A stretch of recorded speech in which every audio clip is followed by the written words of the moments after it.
This is NHTV2, North Haven Government Television, a service of North Haven Community Television.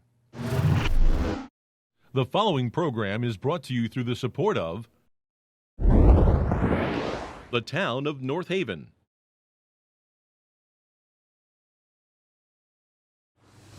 I'd like to call the Tuesday, June 28, 2022 North Haven Fire Commission meeting to order. I'd like to ask everyone to please stand for the Pledge of Allegiance. I pledge allegiance to the flag of the United States of America and to the republic for which it stands, one nation, under God, indivisible, with liberty and justice for all. I'd like to also ask you to please continue to stand for a moment of silence for our departed retired Chief Nicholas Marola, who passed away most recently.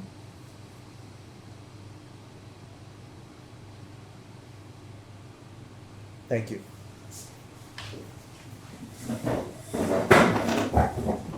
Mary Jane, on behalf of the commission, we offer your condolences as well, losing your brother. Yeah.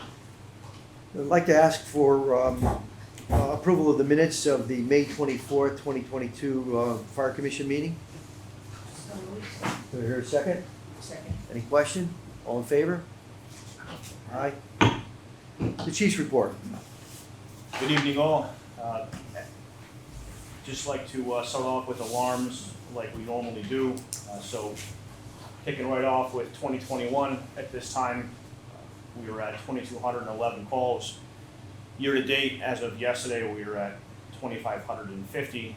It's an increase of 339 alarms over this time last year. Our last Board of Fire Commission meeting was on May 24th.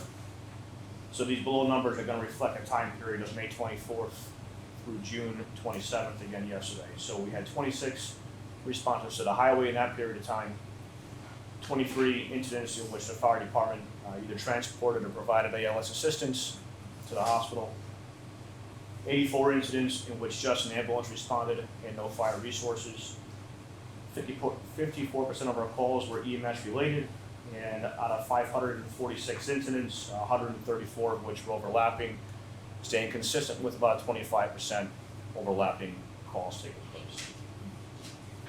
Regarding our budget, the year-to-date, this is through period of 11, so this is, let's see, it would be the end of May close through period 11. This time last year, we were at 93.9%. I'm sorry, this time last year, we were at 95.5%. And this year we're at 93.9. So 95.5 last year, 93.9 this year.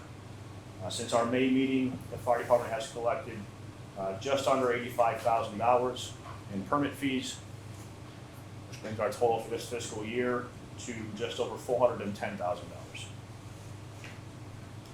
EMS billing, I have not received a report from the finance office on revenue for EMS billing, so I do owe the commission that the next time it's provided.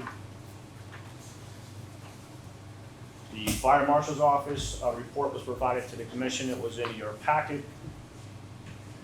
So Fire Marshal's Office for last month, this covers a period of May, a total of 41 inspections, 9 code violations, 14 of which code violations were found and corrected right away, so that leaves 9 for us to follow up on.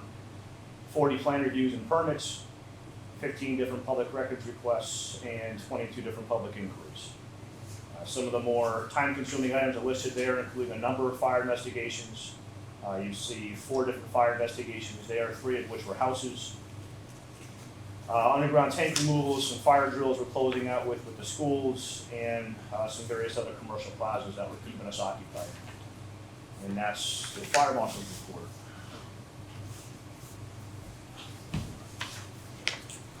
Other than that, the Commission typically asks about apparatus, so I'll try to get ahead of that. Engine 9 right now remains out of service. So this is the apparatus that was hit on the highway. It was hit on December of 2021. It's been out of service since March. The latest from the vendor is that it's going to be out of service for at least another 4 to 6 weeks, possibly more. We're at the mercy right now of parts being delivered from Pierce, which is what's needed in order to make those repairs. The apparatus cannot go in service until those repairs are completed. So that continues to create quite an operational deficit for us. We have no spare apparatus at all. And so we've had to put off some of the testing on the pumps because it takes too long to do that. And if there's repairs needed on pumps, then it's something that we're not going to be able to get that engine back in service right away. The pumps are checked every day or every week, depending on where the apparatus is stationed. So it's not like we're in dire need yet, but we did have to skip out on some annual testing for some of the engines in our fleet just because we don't have any spares left. And even right now, when we do have mechanical needs that we, lights, just like your car, show up on a dashboard and require service right away, and you certainly don't want to keep driving it and risk anything further, we basically have to run down engines in town, and we've had to close station a couple of times to keep up with it. Again, there's light at the end of the tunnel. We have apparatus on order. We have 2 on order, and engine 9 should be back. So I'm not making a ton of noise about this, just because it's something that we have a resolution in place for, and like everything else, we have to just wait for those apparatus to be delivered. The last I've heard is that they're going to be construction of those chassis in January. It's about a 4-month process once it hits the assembly line. And it's expected to hit late December, early January. So by spring of next year, we should be in a much better position with our apparatus than we are right now. I have nothing other to report, and that completes chief's report. Any questions regarding the chief's report? Just budget-wise, so we have one more month to go, correct? Well, no, it's from the report that you have, so you look at the report that's provided. Yep. That actually is through today. Okay, So the numbers I provided in terms of percentages, that covers the end of May. The Okay. report in front of you is through current day. So Okay. that's likely to change a little bit, but not tremendously. We're, as we sit here now on June 28th, not a lot more is gonna change, okay, so this is kind of the end of the year, okay. pretty much. Okay, There's a few more days of payroll that have to go in, that have to go through, that's gonna hit this budget, this fiscal year budget. Some of the encumbrances that are on there, as we've talked about, because we have taken the encumbrance out for every purchase, some of the encumbrances probably won't happen. We're gonna be able to start closing some of those out, and there won't be any money deducted. okay. But that's pretty much where we're gonna be. Do you have any idea, in terms of the encumbrances that won't happen, which line items they're on? That's particularly the building line. Okay, The building line is where we have the most amount of vendors. We have a number of vendors that we use to service all the different items in the 4 stations, and so with every vendor, we need to have an open PO with, as it stands right now. okay. And then, one other quick question about the apparatus, engine 9 was here, right? Correct. So what is here now, is it? So right now, there's the engine that would normally be used by the Montelese volunteers is being used by the career staff that are here, and we're using an engine from the second engine that's at West Ridge normally is here. And then the engine that replaced the engine at West Ridge is the 36, 37-year-old engine that really shouldn't be driven much longer. Okay, So it's actually out of service in terms of responding to emergency incidents. It's parked there just to get firefighters to the scene in a non-emergency fashion if we absolutely need it, but it's essentially out of service. okay. Chief, you mentioned some of the POs for the buildings, the 4 fire stations. What's the condition of the buildings at this point? Yeah, so that's a good question, and that's why you see the building line is usually high, and which is why we requested an increase for this next fiscal year that we're going into, is I am making every attempt that I can to keep the buildings in as good of condition as they were when they were recently remodeled. And so that takes a great deal of maintenance. And then some of the items that were installed, such as HVAC, elevators, alarm systems, those are proprietary specific vendors that we have to use, and unfortunately it's costly to do so. So the buildings are in good shape overall, great shape overall. I don't see anything that's jumping out at me that we have to resolve right away. And that's part of the reason why that building line is over, because the last thing I want to start doing is creating a punch list of things that we have to get to, because that's how you're going to start falling behind. So all of our doors, are operational, everything's fine as far as that's concerned. Yeah. The HVAC systems in fire headquarters, certainly here. They're maintained as they They're were maintained? installed. Okay. Yeah. Generators, I know we were installing the generator last month at headquarters. Has that been completed? It's not been completed yet. That comes out of the capital line that was in place for this year. There's some work that's been started, but not all the work has been completed. Okay. But that should be done soon. In the meantime, the generator that's there continues to be in service. Some deficit to headquarters, but certainly, again, a resolution on the way. Okay. Any other questions of the chief regarding his report? Just volunteers, any major shifts in volunteers, rush of volunteers? No major shifts. I actually was gonna cover that in the good of the department, but certainly found we can cover it now. No major shifts, except that we continue to see volunteers that are either aging out or deciding that it's not for them.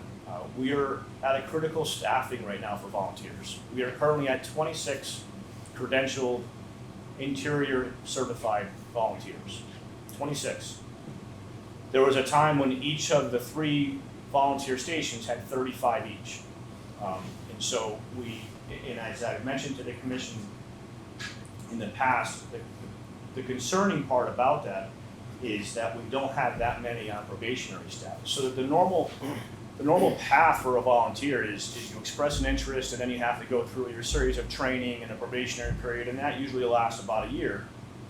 In any given time, up until COVID, we were carrying 6 to 8 probationary members at a time. In fact, while I've been chief, we were actually offering our own firefighter 1 classes with a couple other area towns, because we were able, between us and 2 other towns, we had 20 or so volunteers between usually in the spring or the fall to be able to put through our own firefighter 1 class. We have about 3 probationary members right now. So it's indicative of the fact that there is just not that many people right now that are even looking to become a volunteer firefighter. We're seeing the same thing in the career side.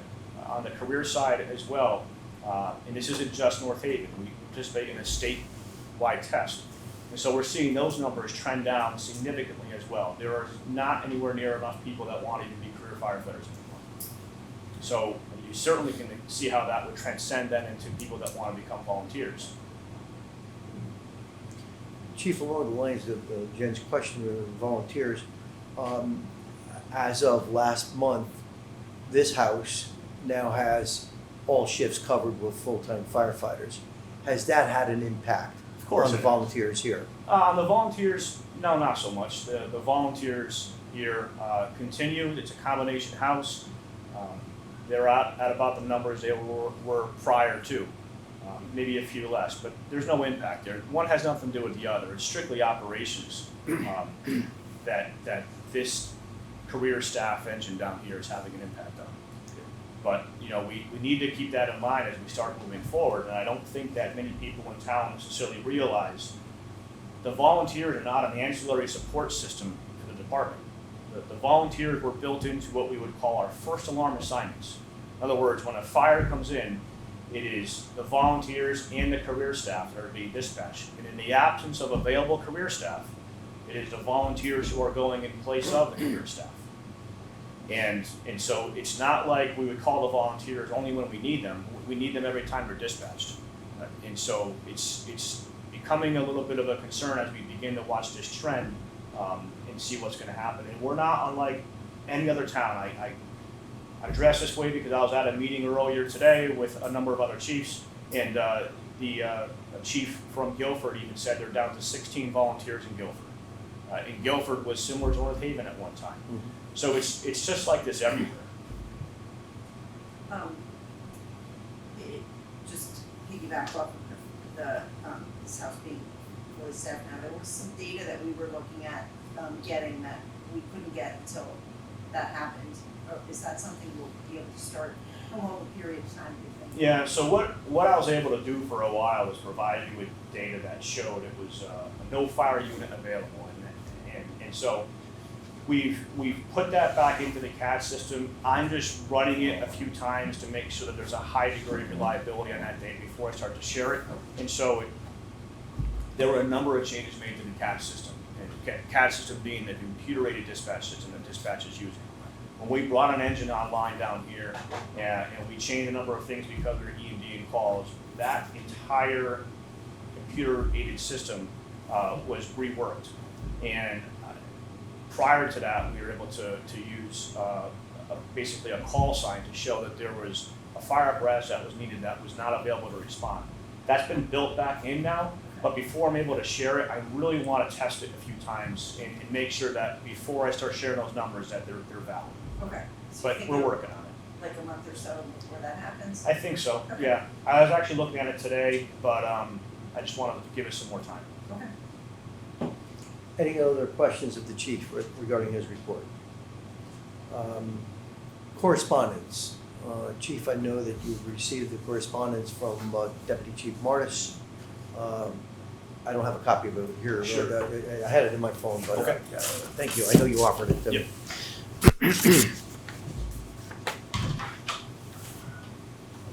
So, Deputy Chief Martis has submitted his letter of resignation, if you will. This is addressed to myself as chairman.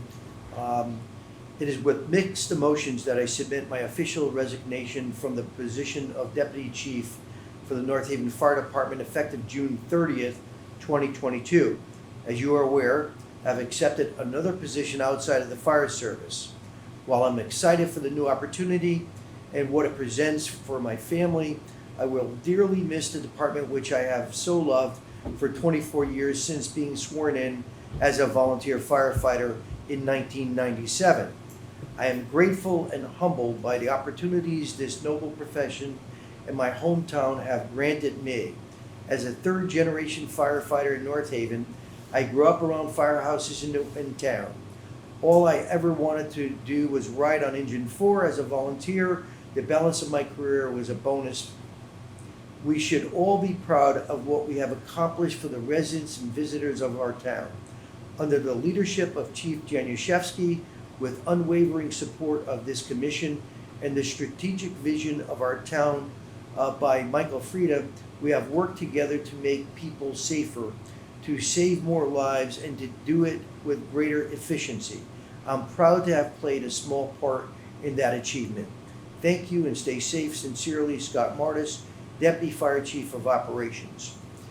Certainly, we've accepted Scott's letter of resignation.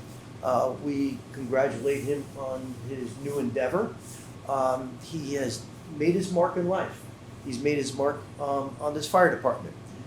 He has been appreciated by our volunteers and by our paid staff, and certainly by this commission.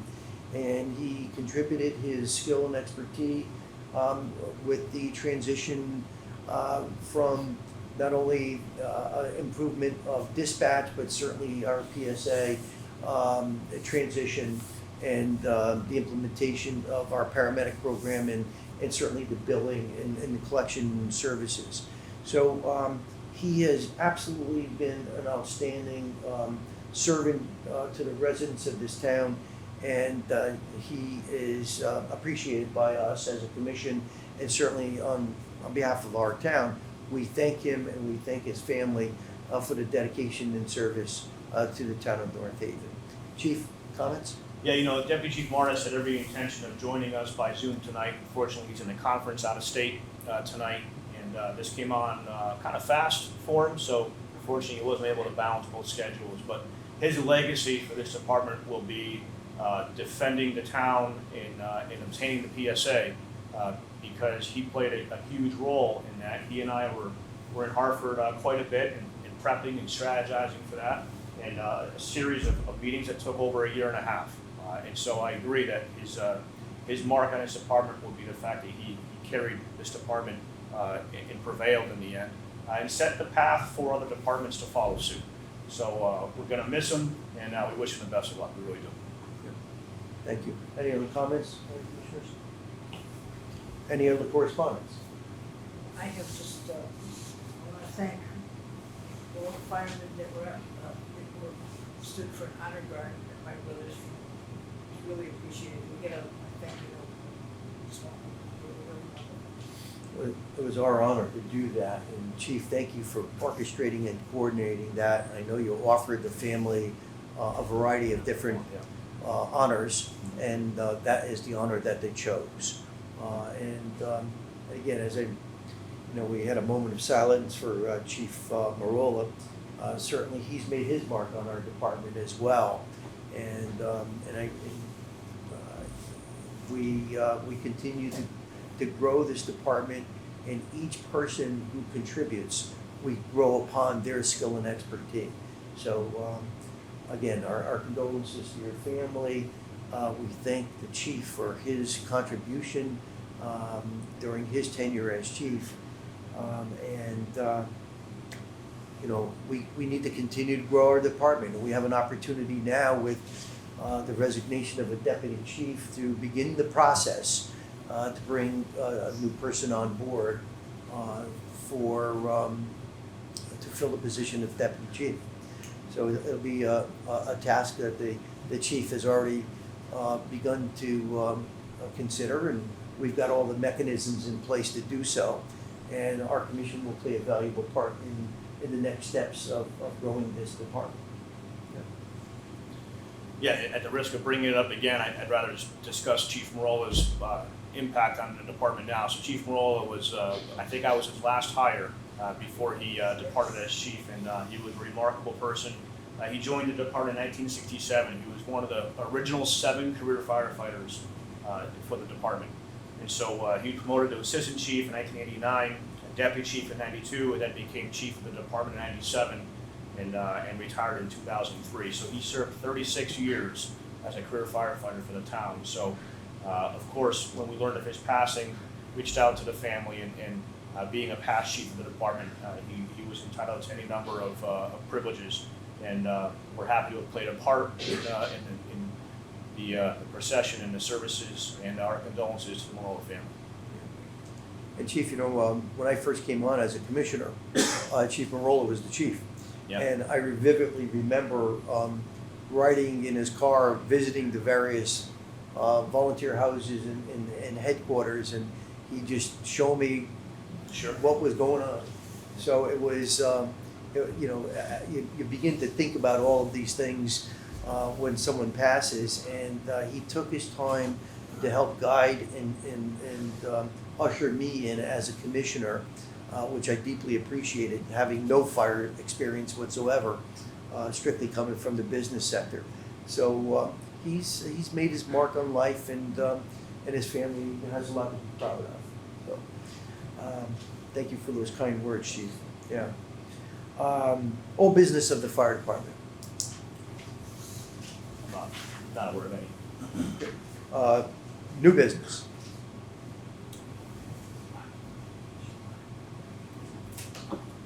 None. No? Good of the fire department. So good of the department, unfortunately, staying with some sad news. I have to report the passing of volunteer firefighter Ron Matty. He was most recently active with the new version of Fire Police, which is Fire Operations Support Command. He was 66 years old, and he served this department for just about 46 years of service. Unfortunately, he passed away recently, and the department will be involved to some extent with his services moving forward. But our condolences to the family of Ron Matty as well. Chief, please be kind enough to make us aware of when the services will take place, and so we'll have an opportunity to pay our respects. And I knew Ron. He was a wonderful man, and certainly served our town as a volunteer, and certainly at fire police, and well, we certainly appreciate the years of service to our town. Chief, I know we had the parade, a Memorial Day parade that our staff and volunteers participated in. Would you like to speak to that? Yeah, so it's always a privilege to be able to march in the parade and play a role in that. And it was a large parade this year. It was rather long. The weather was great, and we always thank the volunteers that show up to march, because that's who is in that parade are all the volunteer firefighters. So that's all I have. Thank you. Any other comments from the commissioners regarding the department? Hearing none, any public comments? Please. Good evening. For those of you who may not know me or can't remember my name, it's Christopher Spaldi. I'm a career firefighter here in town, currently stationed here in Montelese at 9. And I come to you tonight as a representative of the executive board of Local 2987. And I'm here tonight to formally invite you all to an event that we are running in September, which is the Fire Ops 101 program. This event is going to be held September 24th, Saturday, at Northeast Company 4 from 9 to 4 p.m. It will include suiting up in firefighter type clothing, donning self-contained breathing apparatus, getting first-hand experience with scenarios that we are going to come up with and have you guys actually participate in. It's going to be exciting and informative, and we'd be honored to have you all participate in it, and looking forward to hearing your responses in the next couple of months. We are going to be doing vehicle electrification, live fire training, medical scenarios, and search and rescue operations. So it proves to be a fun, and exciting day, an informative day, get a kind of a glimpse into the life that we live at work, and experience the strenuous and thought-provoking nature of the job. So I look forward to hopefully having you all participate in it in the next coming months. So tonight, again, I have a pleasure for all of you to formally invite you to this event. Perfect. Thank you very much for the kind invitation. I think it'll be very informative, and for those of us who sit behind a table, to watch and maybe participate in some of this firsthand. So thank you for the kind invitation. You can leave those with Yvonne. Thank you. I have invitations for the commissioners and Oh, perfect. Thank you. Thank you. Any other public comments? Here are none. I'll entertain a motion to move into executive session. Second. I'd like to reconvene the Tuesday North Haven Fire Commission meeting for June 28th. Ask for a motion to, would like to make everyone aware that the next regularly scheduled Board of Fire Commission meeting will be Tuesday, July 26, 2022, at 6 p.m. here at Montelese Company 2. Is there any further business coming before this commission? Hearing none, I'll entertain a motion to adjourn. So moved. Do I hear a second? Second. All in favor? Aye. This meeting is adjourned. Thank you very much. The preceding program is brought to you in part through a grant from the town of North Haven.